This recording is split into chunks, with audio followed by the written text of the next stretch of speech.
ஒரு நாள் சிறுத்தை பசியுடன் உணவை தேடியது. அப்போது மலையடிவாரத்தில் மேய்ந்து கொண்டிருந்த ஒரு கருப்பு மானையும் ஒரு புள்ளி மானையும் பார்த்து மலையடிவாரத்திற்குச் சென்றது. பின் எதனை தாக்குவது என அது முடிவு செய்யும் நேரத்தில் சிறுத்தையை பார்த்த மான்கள் இரண்டும் வேகமாக ஓடின. பிறகு அவை இரண்டும் ஒரு இடத்திற்கு வந்து வெவ்வேறு பாதைகளில் ஓடின.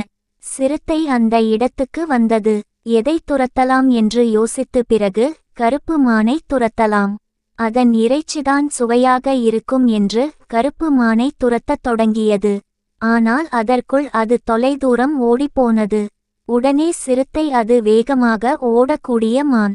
அதை பிடிக்க முடியாது. பசி வேறு அதிகமாகிவிட்டது. புள்ளிமானை பிடிக்கலாம் என்று தீர்மானித்து மற்ற பாதையில் ஓடியது.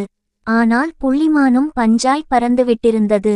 இரண்டையும் பிடிக்க முடியாமல் சோர்ந்து போன சிறுத்தை பசி மயக்கத்தில் மயங்கி விழுந்தது.